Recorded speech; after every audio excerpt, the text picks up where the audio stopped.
윤익은 경찰청장 후보자에 대한 인사청문회에서 여야가 경찰국 신설을 놓고 적법성 문제로 충돌했습니다. 경찰 입문 과정에 의혹이 제기된 김순호 초대 경찰국장 추천 과정과 전국 서장회의를 주도한 유상겸 총경 등 관련 인사들에 대해서도 여야 공방이 오갔습니다.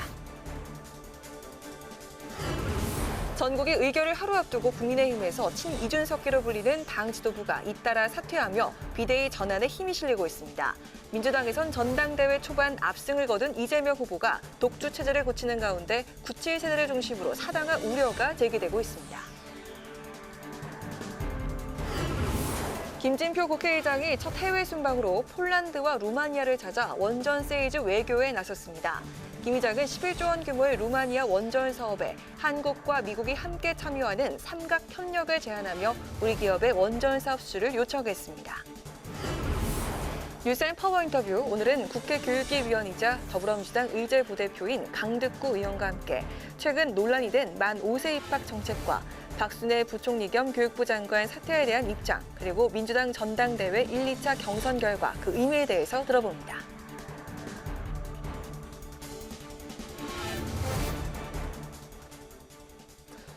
여러분 안녕하십니까? 8월 8일 의정 종합뉴스 뉴스엔 시작하겠습니다. 오늘 뉴스는 윤익은 경찰청장 후보자 인사청문회 중계방송으로 조금 늦게 시작합니다. 행정안전부의 경찰국 신설로 여야가 갈등을 빚고 있는 가운데 오늘 국회에서는 윤익은 경찰청장 후보자에 대한 인사청문회가 열렸습니다. 경찰국 신설의 적법성 여부와 정치권을 둘러싼 경찰 수사를 두고 여야 공방이 이어졌는데요. 경찰 입문 과정에 의혹이 제기된 김순호 초대 경찰국장과 전국 경찰서장회의를 주도했던 유사명 총경의 징계 문제도 인사청문회 뜨거운 감자로 떠올랐습니다. 태은영 기자가 보도합니다. 증인과 참고인 채택을 두고 여야 이견으로 한 차례 연기 끝에 치러진 윤익은 경찰청장 후보자 인사청문회. 초반부터 더불어민주당은 정부조직법 개정 없이 시행령으로 경찰국 신설을 강행한 건 헌법을 위배한 거라며 강하게 몰아붙였습니다. 국가경찰위원회의 심의 의결을 거치도록 이렇게 규정하고 있습니다. 알고 계시죠? 네. 경찰국 설치에 대한 심의 의결을 거쳤습니까? 그렇지 않은 것으로 알고 있습니다. 국민의힘은 법 개정 없이 시행령으로도 경찰국 신설이 가능하다고 한 법제처의 유권 해석을 근거로 엄호에 나섰습니다. 경찰국 신설이 위법입니까? 지금 현재 장관의 법적 권한을 보좌하기 위한 형태의 경찰국 신설에 대해서는 그 법제처에서도 가능한 것으로 유권 해석을 하고 있는 것으로 제가 알고 있습니다. 그래서 경찰국은 법적 근거에 따라서 경찰국 신설에 반발해 전국 경찰서장회의를 주도했다 대기 발령된 류사명 총경과 관련해 여야의 신경전도 이어졌습니다. 정복을 입고 그 자리에 참석하고 그 회의를 주관했다는 것은 공식 업무라고 봐도 되는 거 아닙니까? 제가 당시 직무명령을 하게 된 그 판단 요인 중에도 그와 같은 내용이 일부 반영이 된 것입니다. 이 건과 관련해서 이상민 장관 또는 청와대로부터 이 회의를 중지하라는 지시를 받은 적이 있습니까? 없습니다. 또 여야는 윤석열 대통령 장모의 양평 특혜 의혹, 이재명 민주당 의원의 대장동 의혹과 관련된 경찰 수사를 두고서도 충돌했습니다. 이재명 의원 의혹과 관련해서 경찰은 명동설적인 수사를 하고 있지 않냐, 이런 의문이 드는데, 윤석열 대통령의 장모 최은순 씨 이 부분에 대한 수사가 지금 되지 않아요. 압수수색 한번 하고. 이에 대해 윤익은 경찰청장 후보자는 정치적 고려 없이 법과 원칙에 따라 수사할 것이라고 답했습니다. 윤 후보자가 추천한 김순호 행정안전부 초대 경찰국장이 과거 노동운동을 하다 밀고 후 대공특채로 경찰에 입문했다는 의혹이 제기된 것과 관련해선 논란을 알고 추천한 것은 아니라며 추후 한 번 더 검토하겠다고 밝혔습니다. 서울 동대문구 재건축 아파트 갭 투자로 3억 원 넘는 시세 차익을 냈다는 비판과 관련해선 윤 후보자는 실거주 목적으로 매입했지만 기존 세입자가 있어 바로 입주하지 못했고 지방 근무 등으로 이후에도 거주하지 못했다고 해명했습니다. 국회방송 태윤영입니다. 윤석열 대통령이 휴가를 마치고 돌아온 오늘 인적 쇄신에 대한 입장을 밝혔습니다. 국민 관점을 강조하며 필요한 조치를 하겠다고 말했는데요. 국민의힘은 깊게 공감한다며 지원 사격에 나섰고 더불어민주당은 전면적인 인적 쇄신을 촉구했습니다. 이런 가운데 야권으로부터 거취 압박을 받아온 박순애 부총리 겸 교육부 장관이 학제 개편 등 모든 논란의 책임은 자신에게 있다며 조금 전 사퇴를 표명했습니다. 보도에 임채원 기자입니다. 여름 휴가를 마치고 돌아온 윤석열 대통령의 아침 출근길 약식 회견. 윤 대통령은 인적 쇄신에 대한 기자들의 질문을 받고 국민 관점에서 모든 문제를 다시 점검하고 필요한 조치를 하겠다고 밝혔습니다. 사실상 학제 개편 논란이 불거진 박순애 부총리 겸 교육부 장관에 대한 경질의 의미로 해석됐습니다. 국민들의 관점에서 모든 문제를 다시 점검하고 잘 살피겠습니다. 그리고 그런 문제들도 올라가서 살펴보고 필요한 조치가 있으면 하고 이렇게 이제 일을 해 나가겠습니다. 국민의힘은 윤 대통령의 발언에 깊게 공감한다며 지원 사격에 나섰고 새 정부의 전면적인 인적 쇄신이 될 수 있도록 야당의 협조를 요청했습니다. 특히 지난 정권에서 임명된 전현희 권익위원장, 한상혁 방통위원장을 둘러싼 발목 잡기식 공세를 중단하라고 요구했는데 다만 국민의힘 일각에서도 인적 쇄신을 통해 여론을 반전시켜야 한다는 목소리가 나왔습니다. 대통령의 지지율을 갉아먹는 그런 내각이 있다면 이것을 저는 미련 없이 과감하게 저는 그 업차마속하는 마음으로 저는 그런 인적 쇄신은 필요하다 보거든요. 네. 그래야만이 국민들이 그 새 정부에 대한 믿음이 훨씬 더 공고하게 되고. 더불어민주당은 박 장관의 사퇴만으로는 부족하다며 윤 대통령의 대국민 사과와 전면적인 인적 쇄신을 요구했습니다. 민주당은 윤 대통령이 저조한 지지율을 돌파하고자 꼬리 자르기식으로 이 문제를 넘어가선 안 된다며 인사 책임자 문책 등 과감한 인적 개편을 요구했습니다. 지금이라도 오만과 불통에서 벗어나 민심을 따라야 합니다. 결단의 때를 놓치지 않는 것과 예상보다 더 과감하게 쇄신을 단행하는 것이 유일한 해법임을 진심으로 조언해 드립니다. 이와 함께 민주당은 한덕수 국무총리와 최재해 감사원장, 유병호 감사원 사무총장을 홍장표 전 KDI 원장 등 문재인 정부 기관장 찍어내기 의혹을 제기하며 직권 남용 혐의로 검찰에 고발했습니다. 이런 가운데 초등학교 취학 연령 만 5세 하향 논란을 빚은 박순애 장관이 사퇴를 표명했습니다. 박 장관의 자진 사퇴로 윤 대통령이 인적 쇄신의 물꼬를 텄다는 기류 아래 야권의 요구대로 참모진에 대한 인적 쇄신을 단행할지도 주목됩니다. 국회방송 임천입니다.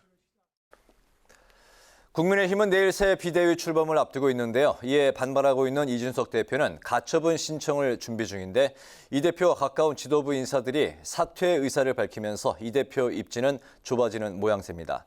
한편 더불어민주당은 전당대회 지역순회 경선 첫 주부터 이재명 후보가 압승을 거두면서 승리를 굳히는 분위기인데요.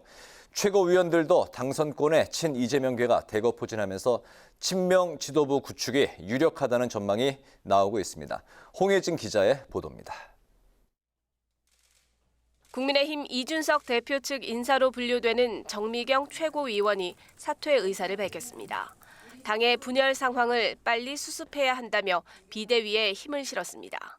이제는 옳고 그름의 문제가 아니라 그 당원들의 고통과 그다음에 우리 당의 지금 상황, 여기서 대표가 조금 더 나가면 당이 더 혼란스러워지는 거, 위험해지는 거거든요. 이 대표가 임명한 한기호 사무총장 등도 자진 사퇴하면서 이 대표의 입지가 점점 좁아지는 모습인데 비대위가 출범하면 자동 해임되는 이 대표는 법적 대응을 준비하고 있습니다. 이 대표 측은 이르면 내일 법원에 가처분 신청서를 내고 오는 13일 기자회견도 예고했습니다. 이 대표 측의 반발에도 국민의힘은 예정대로 내일 비대위 추인을 위한 전국위를 개최합니다. 전국위에서 권성동 당대표 직무대행이 비대위원장을 임명할 수 있도록 당원을 개정한 후 의원총회를 거쳐 비대위원장 인선까지 마무리하겠다는 계획입니다. 비대위원장엔 오선의 주호영 의원이 사실상 내정된 것으로 알려진 가운데 새 비대위원장이 비대위의 성격과 기한 등을 결정할 예정입니다. 비대위의 기한 등은 차기 당대표 임기 등에 영향을 미치는 만큼 다양한 의견이 분출하고 있어 결론을 내기 쉽지 않을 수 있다는 전망이 나옵니다. 더불어민주당은 8.28 전당대회 첫 전국 순회 경선을 마쳤는데 이재명 후보가 70% 이상의 압승을 거두면서 어대명 굳히기에 나섰습니다. 반면 박용진 후보는 약 20%, 강훈식 후보는 약 5%를 얻는 데 그쳐 단일화 등 향후 전략 마련에 빨간불이 켜진 가운데 박 후보는 최고위원 권한 강화 등을 담은 사당화 방지 혁신안을 발표하며 이 후보 견제를 이어갔습니다. 강 후보는 고 노무현 전 대통령 묘역을 참배하고 경남 지역 당원들을 만나 지지를 호소했고 별다른 공식 일정을 잡지 않은 이 후보는 자신의 SNS를 통해 정부는 강제징용 재판부에 대한 부당한 간섭을 철회하라고 촉구했습니다. 국회방송 홍혜진입니다. 김진표 국회의장이 취임 후 첫 해외 순방으로 폴란드와 루마니아를 공식 방문 중인데요. 방산과 원전 건설 등 수십조 원의 국책 사업 수주에 총력전을 펼쳤습니다. 또 현지 동포들과 간담회를 갖고 애로사항을 청취했습니다. 김희연 기자가 전합니다. 루마니아와 폴란드로 첫 해외 순방에 나선 김진표 국회의장이 적극적인 세일즈 외교를 펼쳤습니다. 루마니아의 수도 부쿠레슈티에서 국영 원자력 전력사 사장을 비롯해 주요 강요들과 다자회담을 가진 김 의장은 11조 원 규모의 루마니아 원전 현대화 사업과 신규 건설에 우리나라 기업들이 주된 사업자로 선정되길 바란다고 말했습니다. 한국과 루마니아, 미국 간의 삼각 협력을 토대로 루마니아의 체르노빌 원전 사업에서 우리 한국의 기업들이 주된 사업자로 참여하게 되면 아마 세계에서 가장 성능이 좋고 안전하고 그리고 경제적인 그런 원전을 루마니아가 가질 수 있으리라고 확신합니다. 코스민 기처 루마니아 원자력 전력사 사장은 현재 미국과 에너지 개발 분야에서 협력하고 있는데 전략적 동반자 관계인 한국과도 원전과 관련해 밀접히 협력하길 희망한다고 화답했습니다. 김 의장은 첫 순방지였던 폴란드에서도 국책사업 수주를 위한 외교 활동을 펼쳤습니다. 폴란드는 2043년까지 65조 원 규모에 달하는 신규 원전 6기를 건설할 계획이고 한국과 미국, 프랑스 3국이 수주 경쟁을 벌이고 있는 상황. 수도 바르샤바에서 엘지비에타 비테크 하원 의장과 만난 김 의장은 K원전의 우수성을 강조하며 폴란드 신규 원전 건설 사업에 한국 기업이 참여할 수 있도록 협조를 요청했고 비테크 의장은 에너지 가격 안정과 에너지 안보 차원에서 원전은 반드시 추진해야 하는 중요한 사업이라며 한국형 원전 도입에 적극적인 검토 의사를 내비쳤습니다. 김 의장은 또 한국 방산업체와 폴란드 국방부가 K2 전차와 경공격기 등 20조 원 규모의 K방산 무기 수출을 총괄 계약했는데 후속 협의와 본계약 체결이 신속히 이루어지길 바란다고 당부했습니다. 비테크 의장은 폴란드는 최신 무기 도입에 관심이 많다며 방산 계약과 이행은 투명하게 진행될 것이라고 화답했습니다. 김 의장은 루마니아와 폴란드에 있는 동포와 지상사 대표들을 만나 코로나19로 어려움을 겪는 교민 사회를 위로했는데 180개국 730만 재외동포들의 권익 신장을 위해 재외동포 기본법 제정과 재외동포청 설치를 위해 노력하겠다고 강조했습니다. 국회에서도 오랫동안 논의되어 오던 거니까 좀 심도 있게 밀도 있게 좀 검토해서 올해는 이 해외 동포들의 오랜 수건을 좀 해결해서 동포들의 이 국내외 지위를 더 강화하는 그런 노력을 해드려야 되겠다 싶습니다. 이 밖에 2030 부산 세계박람회 유치에도 적극 나섰습니다. 루마니아가 아시아에서 유일하게 한국과 전략적 동반자 관계를 맺고 있는 만큼 지지 입장을 조속히 결정해달라고 촉구했고 폴란드에선 우크라이나의 지지를 선언했지만 러시아와의 전쟁으로 유치를 포기하면 한국을 지지해달라고 요청했습니다. 국회방송 김희연입니다.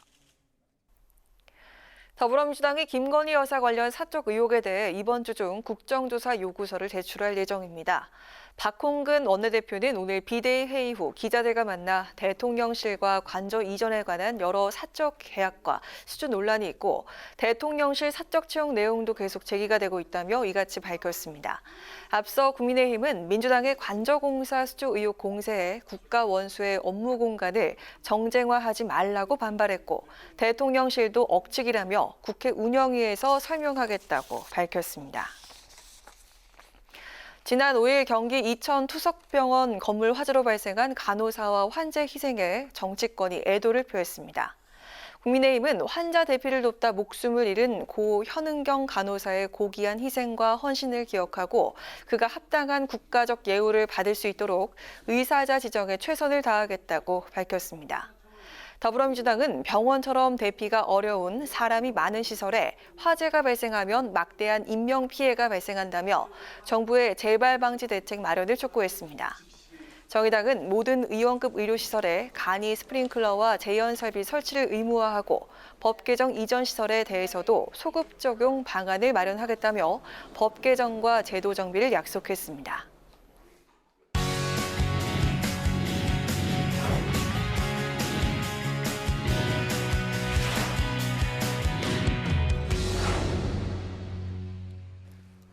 네, 오늘 이슈 분석 박지영 기자와 함께합니다. 박 기자, 어서 오십시오. 안녕하세요. 네, 국민의힘 비대위 출범이 초읽기에 들어갔는데 지금 남아있는 절차는 어떤 게 있습니까? 네, 국민의힘 비대위 전환을 위한 이 마지막 관문만 남겨두고 있습니다. 네. 바로 전국위원회인데요.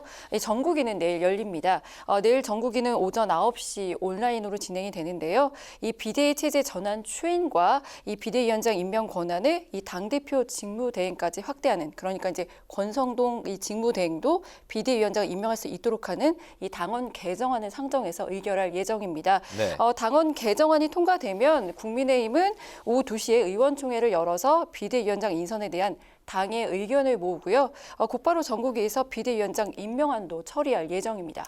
내일 비대위원장 인선까지 이제 마치게 되는군요. 그렇다면 현재 그 물망에 오르고 있는 비대위원장은 누구로 정해졌습니까? 네, 그렇습니다. 이제 비대위원장으로 그동안 여러 인사들이 좀 거론이 돼 왔었는데, 네. 정진석, 주호영, 정우택 의원, 또 이제 원외 인사로는 김병준 전 비대위원장 등의 이름이 오르내렸는데, 최종적으로는 이 비대위원장으로는 우선의 주호영 의원이 유력한 것으로 전해지고 있습니다.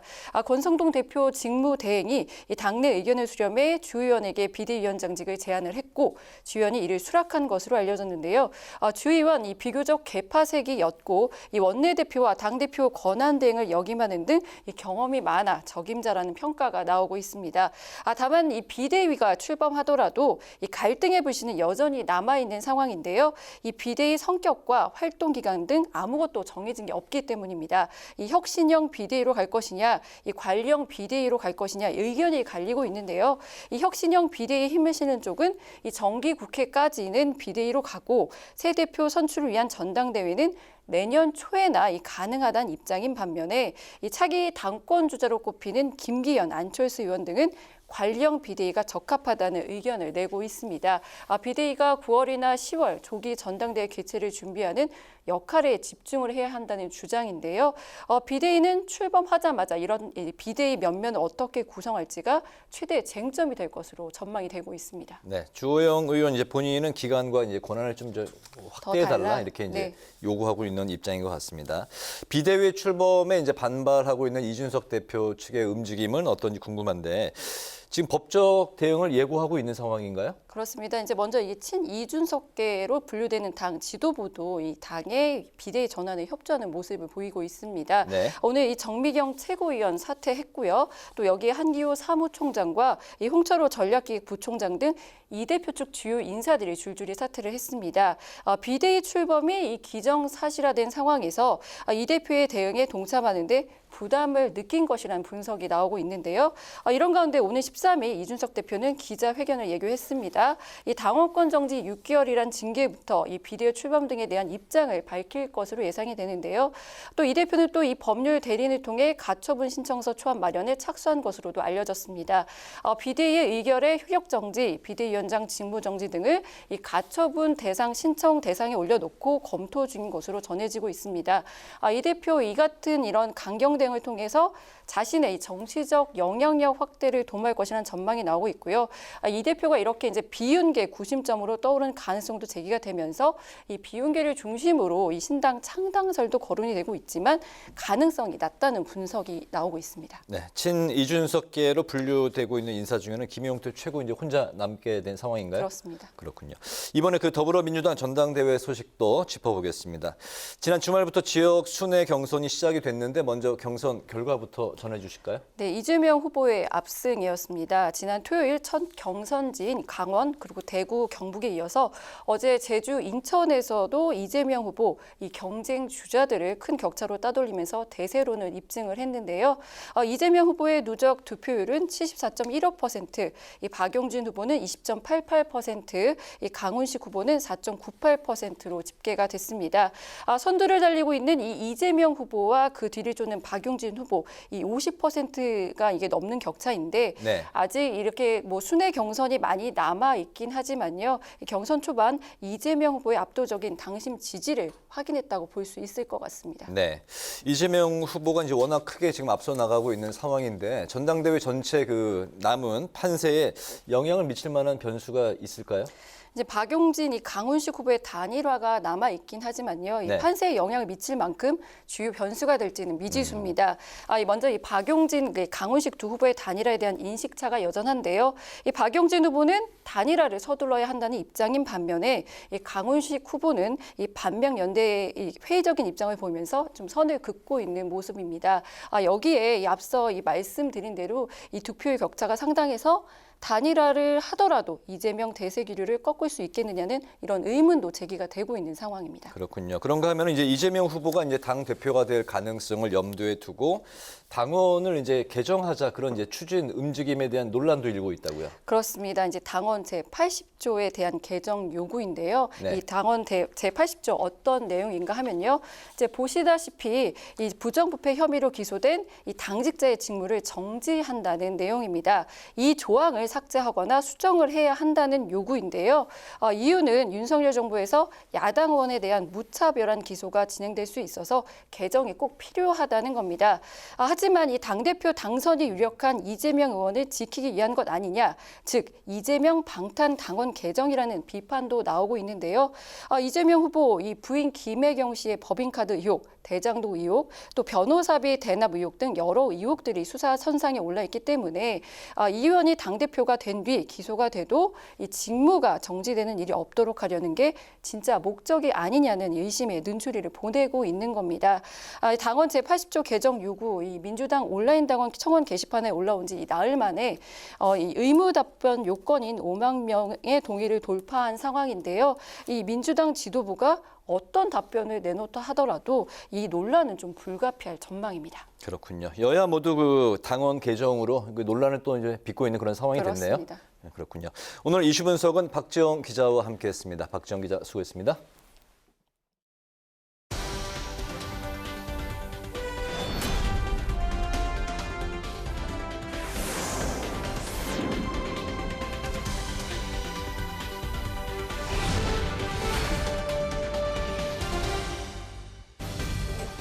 강아랑의 정치톡 시간입니다. 8월 8일 시선을 집중시킨 정치 뉴스 만나보시죠. 오늘의 첫 번째 정치톡은 신당 창당설입니다. 국민의힘 비상대책위원회 출범과 동시에 대표직 자동 해임이 예정된 이준석 대표가 법적 대응 등 전면전을 예고한 가운데 정치권 일각에선 이 대표 거취를 둘러싸고 신당 창당설이 고개를 들고 있습니다. 이 대표가 당에서 축출당한 후 자신의 지지층인 청년당원을 기반으로 신당을 만들 수도 있다는 관측인데요. 이 같은 창당설에 이 대표 측에선 가능성이 1도 없다. 그런 말이 왜 나오는지 이해할 수 없다. 이렇게 밝혔지만 그럼에도 불구하고 이 대표가 비대위 전환을 공개적으로 반대하고 있는 유승민 전 의원 그리고 오세훈 서울시장과 함께 신당을 창당할 가능성이 있다는 이야기가 계속해서 흘러나오고 있습니다. 이에 대해서 유 전 의원과 오세훈 시장 두 사람 모두 신당 창당은 뜻이 없다는 입장을 밝혔는데요. 특히 오 시장은 국민의힘을 탈당할 생각이 없다며 신당 창당설은 음해 수준이라고 강하게 선을 그었습니다. 이어 김용태 청년 최고위원도 이 대표의 신당 창당은 억측일 뿐이라고 잘라 말했는데요. 그 내용 직접 들어보시죠. 거의 없다고 봅니다. 가정의 가정을 하면 할 수도 있겠죠. 근데 그거는 정말 가정의 가정이라고 생각되고요. 이준석 대표가 그래도 집권 여당의 대표인데 아무래도 당 내에서 모든 싸움을 하려고 하겠죠. 뭐 잘못된 것을 어필하는 것도 당 내에서 가능한 것이지 아마 분당은 정말 말도 안 되는 이야기들 아닐까 싶습니다. 네, 한편 야권에선 이준석 대표의 신당 창당을 일찌감치 전망한 이도 있었습니다. 바로 박지원 전 국정원장인데요. 박 전 원장, 당하고만 있을 이 대표가 아니다라면서 내후년 총선을 앞두고 보수의 지각 변동이 있을 것이라고 내다봤습니다. 결국 윤핵관들이 친윤 장당이 장악되면은 저는 이준석, 유승민 신당을 꿈틀꿈틀 할 거고 오세훈도 움직일 것이다. 그러면은 내후년 총선을 앞두고 보수의 지각 변동이 있다. 저는 그렇게 봅니다. 내부 총질한 사람 던져버리고 또 윤핵관들 던져버리고 당은 이준석 대표는 배려 없이 계속 비대위로 간다고 하면은 누가 앉아서 죽으려고 하겠어요. 서서 싸우지. 이준석 대표 오는 토요일인 13일 기자회견을 연다고 하죠. 이 자리를 통해서 비대위 전환과 당대표직 해임 등에 대한 자신의 입장을 밝힐 것으로 알려졌습니다. 정치권 안팎으로 이 대표의 향후 대응에 대해서 다양한 시나리오가 나오고 있는 지금 벼랑 끝에 몰린 이준석 대표의 다음 스텝은 과연 무엇일까요? 이어서 오늘의 두 번째 정치톡은 노룩 악수입니다. 더불어민주당 8.28 전당대회 1, 2차 지역 순회 경선에서 압승을 거둔 이재명 후보. 노루각수로 또 한 번 구설에 올랐습니다. 문제의 장면은 바로 어제 열린 제주 지역 합동 연설회에서 나왔는데요.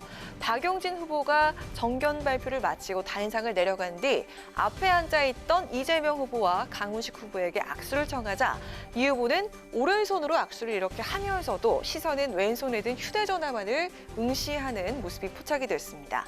반면에 옆에 있던 강훈식 후보는 박수를 치다가 박 후보가 다가오자 자리에서 일어나서 악수를 하는 모습이 이렇게 공개가 됐는데요. 사뭇 다른 모습은 민주당 유튜브 채널을 통해서 그대로 공개가 되면서 이 후보의 노룩 악수 논란이 일기 시작했습니다. 후보의 연설이었습니다. 이상으로 당대표 후보자 3분의 연설을 마치겠습니다. 살인적인 일정이신데요. 바로 이제 제주를 떠나 인천으로 가서 인천 지역 합동 연설을 하셔야 됩니다. 당대표가 결정되는 8월 28일까지 우리 후보자 3분께서 지치지 않고 끝까지 당원 여러분들과 함께 할 수 있도록 다시 한번 뜨거운 격려의 박수 부탁드립니다.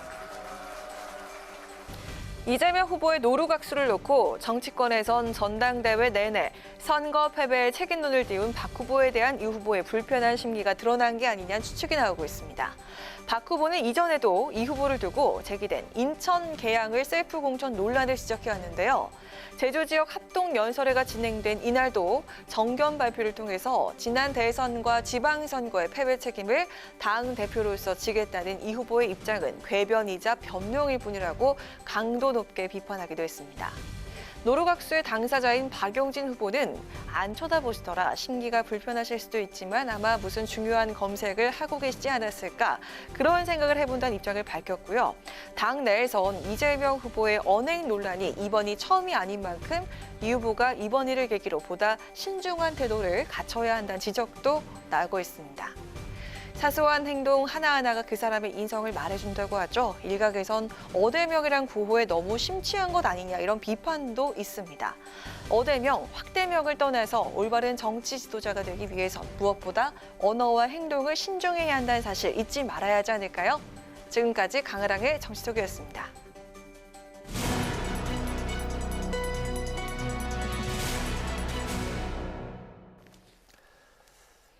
네, 사실상 비대위로의 전환을 하루 앞둔 집권 여당 국민의힘. 그렇지만 이준석 대표의 법정 대응 예고와 일각에선 집단 소송 움직임까지 일면서 전운이 고조되고 있습니다. 현재 여당 내 분위기는 어떤지 살펴보고 이와 함께 오늘 전국 현안에 대해서 국민의힘 신주호 부대변인과 함께 관련 이야기를 나눠보겠습니다. 대변인님 안녕하십니까? 네, 반갑습니다. 네, 안녕하십니까? 네. 그 대통령이 오늘 첫 휴가 후에 이제 출근을 하면서 하늘색 넥타이 착용을 하고 이제 복귀를 했습니다. 그러면서 인적 쇄신 카드를 이제 꺼내 들었는데요. 국민 관점을 강조하면서 필요한 조치를 하겠다고 밝혔습니다. 그리고 조금 전 약 1시간 전쯤에 박순애 교육부 장관, 그 부총리 겸 교육부 장관이 거취 정리에 들어가는 자진 사퇴 의사를 밝혔습니다. 당에서는 현재 상황을 어떻게 바라보고 있는지, 그리고 대통령실 참모진 쇄신으로 이어질 거란 전망도 나오고 있는데 이 부분은 어떻게 생각하고 계십니까? 네, 일단 지금 국민들께서 정부를 부정적으로 평가하는 가장 큰 요소가 인사 문제이지 않습니까? 그런 면에서 방금 박순애 장관께서 사의를 표명하신 점에 높은 평가를 내립니다. 이것을 시작으로 대통령께서도 민심의 목소리를 경청하고 고민하는 그런 본격적인 과정이 시작될 것이라고 생각하는데요. 네. 개인적인 생각이지만 박순애 장관이 처음부터 이 직을 맡지 않았으면 어땠을까 하는 입장을 갖고 있습니다. 분명 처음부터 그 직을 고사하시거나 대통령께서 임명을 철회할 기회가 있었다고 생각하는데요. 이것이 불가능했던 이유는 민주당의 목리 때문이라고 저는 생각을 합니다. 애초에 민주당이 원내대표 간 합의를 파기하면서까지 원구성을 거부했고 이 때문에 인사청문회가 제대로 열리지 않았습니다. 그러면서 박순애 장관에 대한 검증이 이루어지지 않았기 때문에 이 검증이 부족했기 때문에 그 검증을 통해서 저희가 자진 사퇴나 대통령의 임명 철회에 대한 명분을 주었다면 분명히 처음부터 직을 맡지 않았을 것이지만 그러한 부분이 좀 부족했다라는 생각이 들고요. 대통령실 참모진 쇄신이 과연 계속 이어질지는 두고 봐야 되겠지만 대통령이나 대통령실에서도 모든 방안을 강구해 국민의 실망을 덜어드리기 위해 노력할 것이라고 저는 생각합니다. 네. 더불어 저희 국민의힘도 낮은 지지율에 대해서 경각심을 갖고 저희들 믿어주신 국민의 마음에 부합할 수 있도록 최선을 다하겠습니다. 네, 지금 당 상황은 비대위 출항을 목전에 둔 상황인데요. 그동안 또 사퇴 거부 입장을 밝혀온 친이준석계 지도부 인사들도 오늘 그 사퇴 행렬에 가세를 하면서 그 사실상 최고의 기능이 상실이 됐는데요. 그 앞으로의 문제는 그 비대위의 성격과 기간 그리고 그 구성이 아니겠습니까? 현재 앞으로 어느 쪽에 무게가 실리게 될지 좀 전망을 좀 해주시죠. 먼저 지금의 혼란이 발생한 것에 대해서 당의 일원으로서 국민께 송구한 마음만 갖고 있습니다. 그리고 곧 비대위가 출범하게 될 것인데요. 곧 출범하게 될 비대위는 당의 혼란을 수습하고 윤석열 정부가 다시 국민의 지지를 얻는데 최선을 다해야 합니다. 당의 혼란을 극복하고 실망을 느끼신 국민의 마음을 되돌릴 수 있는 그런 비대위가 구성될 것으로 보이고 권성동 원내대표도 저는 같은 뜻으로 알고 있습니다. 아마 내일 전국위원회에서 비상대책위원장 임명이 의결될 것인데요. 그 의결 이후에 원내대표와 비상대책위원장 간의 진지한 논의를 통해 작금의 혼란을 극복하고 국민의 마음을 되돌릴 수 있도록 최선을 다할 것으로 저는 생각합니다. 네. 이준석 대표는 곧 법정 대응을 할 것 같은데 오는 주말 그 13일에는 기자회견을 하겠다고 오늘 SNS에 또 직접 글을 올렸습니다. 그리고 이제 국민의힘 바로 세우기 이른바 국바세도 집단소송과 탄원서 제출 추진에 속도를 내고 있는데 그렇기 때문에 내홍 시즌2에 접어드는 것 아니냐 이런 우려도 나오고 있습니다. 현재 그 당의 입장은 어떻습니까? 이 문제에 대해서 일단 부대변인으로서 당의 입장을 말씀드리면 이준석 대표와 국바세라고 불리는 그 구성원 모든 분들이 국민의힘의 당원이십니다. 저희가 지난 3월에 정권 교체를 이루고 지방선거에서 연달아 승리하기 위해 혼신의 힘을 다했습니다. 이준석 대표는 당의 중요한 자산이고 이 정권을 만드는 데 큰 기여를 하신 분입니다. 그 국바세의 당원분들도 마찬가지고 모든 당원들이 마찬가지라고 저는 생각합니다. 개인적으로 이준석 대표와 그 국바세 당원분들의 입장을 이해하지 못하는 것은 아닙니다만 선당후사의 정신을 먼저 발휘해 주심이 어떨까 하는 당부와 부탁을 드리고 싶습니다. 가장 중요한 것은 저희 국민의힘과 윤석열 정부의 성공 그리고 어려운 민생의 극복이라고 저는 확신합니다. 또한 이 정치적인 사안에 대해서 저희가 사법부의 판단을 받게 된다면 국민들께서 국민의힘을 바라보시는 시선이 어떻게 될까 하는 걱정을 저는 하고 있습니다. 그렇기 때문에 선당후사의 정신을 통해서 최선을 다해 작금의 혼란을 극복할 수 있도록 당의 구성원 모든 분들께서 최선을 다해 노력해 주시면 좋겠다라는 말씀 드리고 싶습니다. 네, 오늘 말씀 잘 들었습니다. 네, 지금까지 국민의힘 신주호 부대변인과 관련 사항을 짚어봤습니다.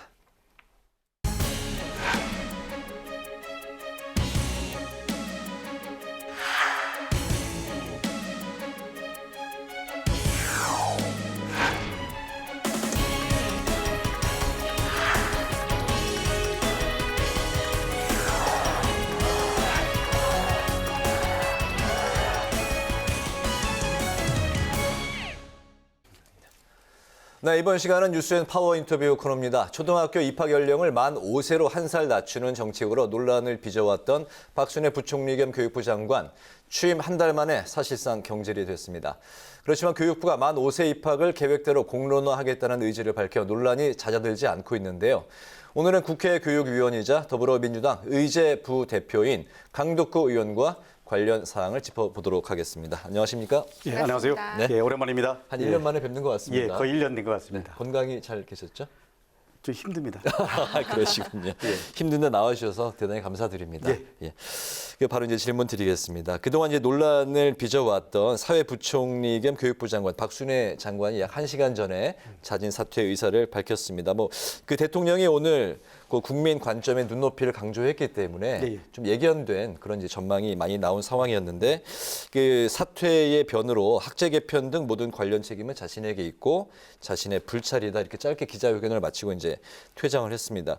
새 정부 들어서 국무위원 중에 첫 번째 이제 사실상 낙마가 이제 된 상황인데 의원께서는 이번 학제 개편에 이제 반기를 들고 또 누구보다도 박 장관 사퇴에 대해서 강하게 이제 주장을 해 오셨는데 오늘 그 사퇴의 변 그리고 사퇴 상황을 어떻게 지켜보셨습니까? 그 반기를 들었다라는 표현보다는요. 네. 좀 전에 우리 국민의힘 부대변인께서 얘기한 대로 저희들이나 우리 또 윤석열 대통령 포함해서 정치권에 있는 사람들의 가장 중요한 기준은 국민의 관점이어야 된다고 생각합니다. 네. 그 국민의 관점에서 보면 박순애 장관은 진작 사퇴를 했어야 되고요. 또 국민의힘 부대변인 말씀처럼 어떻게 보면 장관으로 임명되지 말았어야 될 분이 장관으로 임명된 겁니다. 늦게나마 윤석열 대통령께서 국민의 관점에서 이렇게 정리한 건 그나마 만시지탄이지만 잘한 거라고 생각을 합니다. 네. 네, 이 앞서서 의원께서 오늘 오전에 그 박 장관의 박사과정 논문 중복기재 의혹 관련 그 기자회견을 하셨는데요. 그 당시 지도교수와의 통화 내용을 공개하면서 박 장관이 거짓말을 하고 있다는 그 결정적 증언이 나왔다 이렇게 주장을 하셨는데 어떤 네. 내용인지 좀 알려주실까요? 사실 어저께 그 레빈 교수와 화상 회의를 하면서 저는 그렇게 솔직하게 담백하게 얘기할 줄은 몰랐습니다. 네. 우리 박순애 장관이 대정부 질문할 때 장관으로서 자기는 1999년 당시에 귀국한 시점이어서 97년 상황을 잘 몰랐다 뭐 이렇게 얘기를 했습니다. 근데 그 레빈 교수는 지도 교수는 단호하게 몰랐을 리 없다. 박순애 장관은 그 내용을 알고 있다. 이렇게 단호하게 얘기를 했습니다. 그리고 그 과정에 대한 설명도 했습니다. 결론적으로 말씀드리면 레빈 교수가 지도 교수 입장에서 그리고 그 교수 입장에서 분명히 단호한 어조로 박순애 장관은 알고 있었다라고 얘기했다라는 것을 분명히 말씀드릴 수 있습니다. 네. 만 5세 입학 관련해서는 이제 교육 주체 65만 명을 이제 설문조사를 했는데 예. 그중에 10명 중에 9명이 반대한다는 이제 내용이 나왔습니다. 근데 교육부가 내일로 그 예정된 교육의 업무 보고에서 이 내용을 이제 삭제를 했는데 관련 정책을 완전 폐기한 것은 아니다. 뭐 이런 입장이고 또 공론화를 그대로 진행할 예정이라 이렇게 이제 밝혔습니다. 즉각 철회하라는 그런 입장이신 거죠, 의원님께서는? 예. 그러니까 오늘 그 박순애 장관이 사퇴하면서도 이 정책에 대한 철회 내지는 어떻게 하겠다라는 분명한 메시지가 없었습니다. 저는 왜 이 부분을 강덕구가 그렇게 이렇게 나서서 하냐라고 얘기를 여러분들이 묻습니다. 그럴 때 저는 몇 가지 얘기를 합니다. 절차상 국민들 또 시민들과 그 논의를 사회적 의제를 협의하고 합의되는 과정들이 없었다. 이건 아주 중요한 의미가 있습니다. 아무리 좋은 정책이라고 하더라도 그 정책의 당사자들이라든지 시민들이 반대한다. 그러면 이 부분에 대해서는 다시 한번 고민해봐야 된다라고 생각합니다. 그런데 저희들이 60여만 명 응답을 해준 결과도 94.8%였고요. 보수적인 그 단체인 교총도 90%가 넘는다고 얘기했고요. 뭐 전교조 포함해서 진보 보수 네. 단체 다 상관없이 반대를 하고 있고요. 여론조사 결과도 그렇게 나와 있고요. 그런 사회적 합의 과정이 전혀 없었다라는 것. 그리고 저는 그 가장 중요한 것 중에 하나가 우리나라 그 학부모들이 갖고 있는 인식, 그 교육에 대한 생각 이런 것들을 전혀 도외시한 것 같습니다. 가령 예를 들면 박순애 장관은 이 정책을 만든 배경이 사교육비 절감을 하기 위해서 한다라고 얘기했는데 예를 들면 우리네 부모님들은요. 내 아이가 초등학교를 가기 전에 적어도 한글은 띄어야 돼. 그리고 적어도 예를 들면 영어 스펠링 정도는 띄어야 돼. 뭐 이 정도는 기본적으로 네. 갖고 있습니다. 다시 말하면 만 5세 한 살 그 하향이 되면 그만큼 사교육 시장이 1년 더 빨리 형성된다라는 거죠. 이미 강남의 사교육 시장은 들썩이고 있다라는 걸 언론에서도 여러 번 나왔습니다. 그런 것들을 인식한다면 이 정책이 당연히 철회되는 게 맞는 거죠. 예. 그렇군요.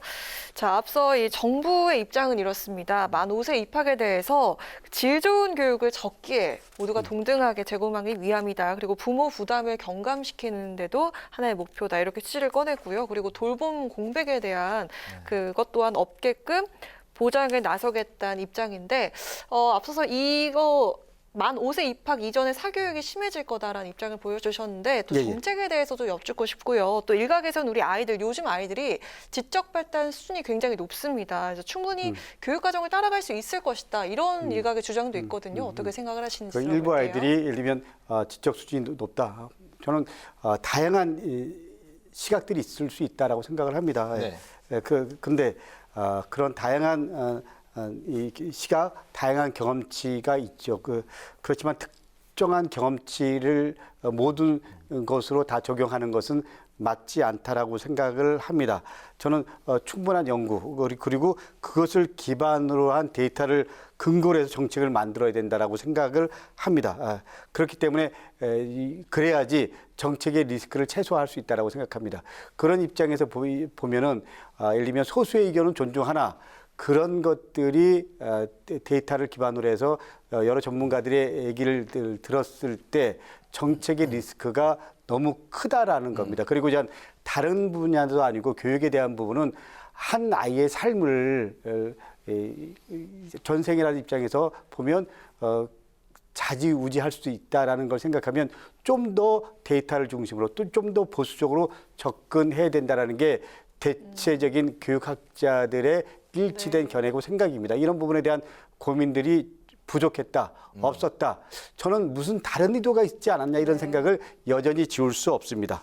그렇군요. 그러니까 만 5세 입학 연령으로 이제 좀 낮추는 정책은 신중하게 생각해 볼 그 가치는 있으나 특히 유아기에는 훨씬 더 이런 부분에 대한 부분이 크기 때문에 좀 더 신중을 기해야 된다라는 게 대체적인 입장입니다. 요즘 아이들의 두뇌 발달이 그 전보다 훨씬 좀 뛰어난 발달이 좀 빠른 건 사실인 것 같습니다. 저희 아들도 3살인데 1부터 10까지를 알더라고요. 그러니까 우리 뭐 편하게 말씀드리면 그렇게 말씀하시는 분들도 있지만 사실 그런 부분들은 이 학습 교육을 통해서 그렇게 그런 결과가 나오는 거죠.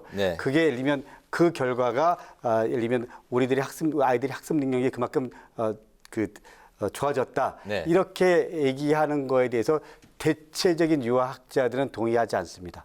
그렇군요.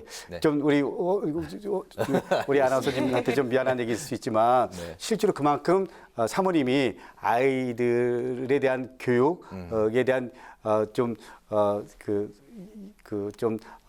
마음이 또 학원을 통해서 이런 습득하는 것들이 있었기 때문에 그런 거지 전체적으로 예를 들면 아이들이 지력이 좋아졌다 이렇게 생각을 하는 분들은 일부 있지만 대체적으로는 동의하지 않습니다.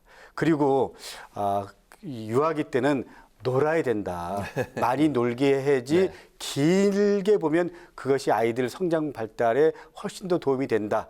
이렇게 우리 교육학자들은 얘기합니다. 알겠습니다. 일단 그 정부는 이제 그 과속 추진 정책이다라는 이제 비판을 이제 인지하고 숨 고르게 이제 들어간 것 같습니다. 그 공론화 과정을 거치겠다 이렇게 이야기한 게 근데 사실은 뭐 출구 전략으로 삼는 거 아니냐 이런 시각도 존재하는 것 같습니다. 그 여기에 대해서는 또 그 대응을 검토하고 계신 게 있습니까? 우리 가장 공론화라는 거는 생각이 다른 집단들이 팽팽하게 맞설 때 그 정책에 대한 입장이 그리고 예를 들면 사회적 그 합의들이 좀 필요할 때 예를 들면 진보나 보수나 이런 입장들이 확연히 다를 때 이럴 때는 공론화가 필요하죠. 그리고 또 예를 들면 여론 조사를 해보니까 어느 정도 좀 그 5대5라든지 아니면 4대6이라든지 일정 정도 좀 비슷할 때나 약간 차이 날 때 그럴 때는 공론화 과정이 필요하지만 어느 그 여론조사를 해도 90% 이상 차이가 납니다. 한쪽은 90%가 넘고 네. 한쪽은 15%도 안 되고 이미 이거는 결정이 된 겁니다. 이런 과정에서 공론화라는 건 사실 정책적인 동력이 이미 상실된 거기 때문에 네. 공론화라는 건 이미 결정된 건데 무슨 공론화가 필요한지 저는 교육부 관계자에게 좀 묻고 싶습니다. 이미 폐기될 거라고 그럼요. 생각을 하시는군요. 보수 진보 다 이건 폐기돼야 될 정책이다. 그리고 전문가 학부모 모두가 90% 이상 그렇게 얘기하는데 아주 소수의 의견은 있지만 그 소수의 의견을 갖고 공론화를 해야 된다. 얼마만큼 동의가 될 수 있을까요? 그리고 향후에도 그러면은 입학 연령을 낮추는 이 문제에 대해서는 다시 정책으로 등장할 가능성은 없다는 말씀인가요? 유보 통합이라든지 큰 틀의 뭐 학제 개편 이런 부분들에 대해서는 좀 긴 호흡을 통해서 공론화를 할 필요가 있다라고 생각을 네네. 합니다. 그렇지만 예를 들면 초등학교 그 입학 연령을 취학 연령을 1년 단축한다. 요 한 가지만 갖고 얘기하는 건 맞지 않다고 생각을 합니다. 네네. 길게 호흡을 하면서 예를 들면 유보 통합이라든지 예를 들면 또 대학 입시 체제라든지 그리고 예를 들면 학제 개편 포함해서 우리가 큰 틀에서 한국 교육 어떻게 가야지 미래에 대한 대한민국 사회가 담보될 건가 그리고 우리 미래 아이들이 미래의 주인공으로서 성장하기 위해서 교육 체제를 어떻게 가야 될 건가 이런 것들은 당연히 고민을 해야 되지만 이렇게 어느 날 갑자기 던졌다가 또 거두고 예를 들면 이렇게 교육의 주요한 정책들을 예를 들면 어느 날 갑자기 단기적으로 던졌다 그리고 더 중요한 건 사회적 의제를 이렇게 논의와 합의되는 과정도 없이 그야말로 탑다운식으로 하는 건 그야말로 바람직하지 않다라는 거죠. 대통령께서 신속하게 예를 들면 좀 추진할 수 있는 방법을 강구하라. 그렇다고 해서 교육부 장관이 알았습니다. 막 그런 다음에 이슈를 던지고 이렇게 하는 게 맞는 건가요? 무슨 말씀인지 알겠습니다. 그러니까 학부모님들이 분노하는 거죠. 네. 그렇습니다. 이제 당내 상황 좀 살펴보도록 하겠습니다. 역시 이변은 없었습니다. 확대명 확실했는데요. 이재명 후보가 당 전대 첫 순회 경선에서 압승을 거두게 됐습니다. 이번 결과의 의미에 대해서 어떻게 해석을 하시는지 들어볼까 하는데 역시나 좀 예상대로 싱거웠다 이런 반응도 좀 있거든요. 어떻게 해석하면 좋을까요? 저는 두 가지라고 생각합니다. 말씀하신 대로 역시나 뭐 어대명 네. 이게 그냥 어대명이 아니었고요. 이게 제가 일반적인 적어도 민주당 내에서는 흐름이었구나라는 게 확인되는 과정이죠. 근데 아마 제 생각은 지금 국민 여론조사는 시작을 하지 않았습니다. 국민 여론조사 전제가 있습니다. 국민의힘이나 다른 당을 지지하는 분들은 빼는 거잖아요. 그러면 제가 보기에는 더 차이가 날 수도 있습니다. 두 번째는 우리가 97 세대라고 얘기하지만 실제로 97 세대가 제가 2년 동안 여기 위에서 보면 얼마만큼 이 97 세대다운 이슈를 던지고 또 아젠다를 던지고 그거에 대해서 치열하게 고민하고 이런 과정이 있었나? 저는 솔직히 좀 97 세대라고 그분들이 얘기를 하지만 저는 별로 동의를 못합니다. 저는 특정 누구를 지지하고 이런 건 아니지만 적어도 예를 들면 시대 정신에 대한 고민을 하고 그리고 그 세대가 갖고 있는 상징성 맞는 아젠다와 이슈를 던지고 그걸 통해서 치열하게 고민하고 예를 들면 그거를 국민들에게 설득하는 과정들이 있었다. 그러면 세대로서의 어떤 상징성을 갖는데 97세대가 과연 민주당에 아니면 대한민국 정치사에서 그런 역할을 했냐? 저는 그런 부분에 대해서 얼마만큼 공감을 얻을 수 있을지 그건 모르겠습니다. 이재명 후보를 지지하고 지지하지 않고 이거는 자 내부의 정치권 전부다. 그리고 또 특히 이 소위 말하는 586 이후의 그룹들이 내부적으로 좀 이런 성찰의 과정들이 네. 좀 더 필요하다고 생각을 합니다. 알겠습니다. 네, 이번 생각이 다를 수 있지만 제 생각은 그렇습니다. 네, 예. 이번 전대 과정에서 또 새로운 뜨거운 감자로 떠오르고 있는 게 바로 그 이재명 방탄용 논란이 제기된 당원 제80조 개정인데요. 여기에 대해서 어떤 의견을 갖고 계신지 또 여쭙도록 하겠습니다. 저는 그러니까 기소되면은 당원권이 정지된다는 그 항목을 이제 삭제하려고 하는 거죠? 예. 개정을 하려는 거죠. 그게 그 일부에서는 특정인을 염두에 둔 거 아니냐 뭐 이런 얘기들을 하지만 저는 그런 부분도 일부 있을 수 있죠. 그렇지만 그거는 제가 보기에는 마지막 선택은요. 저는 당원들이 선택할 거라고 생각을 하고요. 좀 더 이 부분에 대해서는 아직까지 공론화되어지는 과정이잖아요.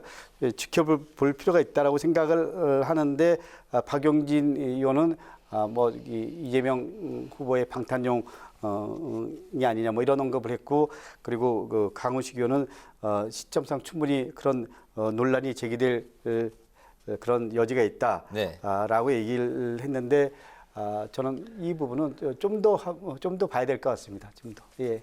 그렇지만 저는 개인적으로 어쩌거나 저는 지금 우리가 소위 말하는 검찰이 민주당이 여러 가지 압박해오는 요소들이 있습니다. 저 같은 경우도 예를 들면 지난 대선 치르면서 고발을 3건이나 당해왔고요. 지금 경찰청에서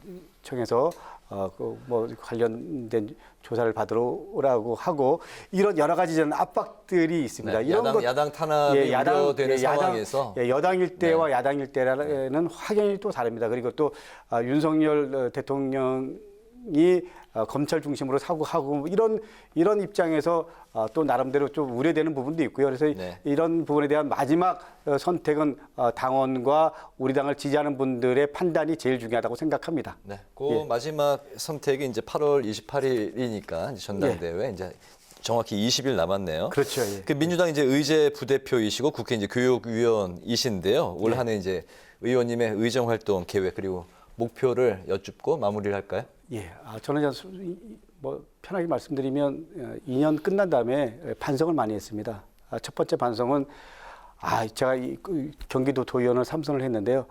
지방의원 할 때는 사실 정책이 가장 중요한 이슈였고요. 그리고 민생이 제일 저희들이 피부적으로 고민하는 현안이었는데 국회에 와보니까 우리가 말로는 민생이라고 하고 이러지만 실질적으로 정쟁에 매몰돼서 민생에 대한 고민을 하면서도 이슈를 던져도 이게 이슈가 안 됩니다.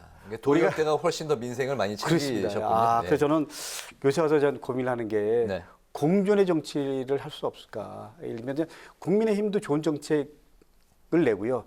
또 보수의 소리도 당연히 들어야 되잖아요. 또 민주당도 좋은 정책이 있고 또 설익은 정책이 있잖아요.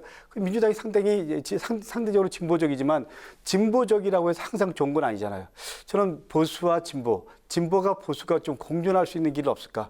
그리고 또 민주당 의원이라고 해서 무조건 국민의힘이 반대하고 또 국민의힘의 좋은 정책을 민주당이 무조건 반대하는 게 아니고요. 실제로 민생이라는 차원에서 그리고 시대정신이라는 차원에서 우리가 같이 좀 고민할 거, 같이 받아들일 거 이런 것들은 정책으로 좀 우리가 그 법안으로 예산으로 정책으로 만들어내고 그리고 또 예를 들면 이념적인 건 치열하게 싸우고 이렇게 하면 어떨까라고 생각을 합니다. 그래서 저는 윤석열 정부가 잘못하는 부분은 싸워야 되지만 저는 잘하는 정책들은 좀 밀어주고 그 대신 민주당에서 좀 잘하는 정책도 우리 국민의힘에서 좀 받아주고 이래서 마지막 중심은 국민이고요. 시민입니다. 그리고 대한민국의 지금 여러 가지 상황들이 어렵잖아요. 민생입니다.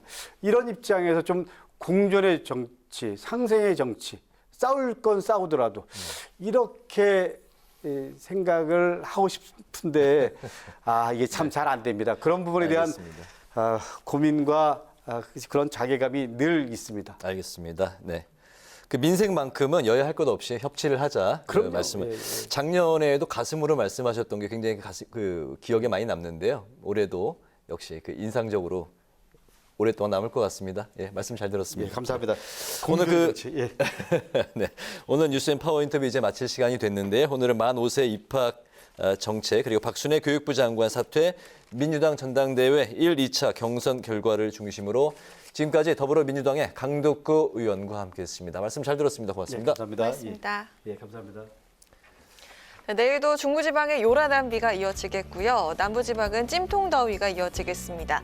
특히 수도권 등 중부를 중심으로 최대 350mm 이상의 많은 비가 내리겠습니다.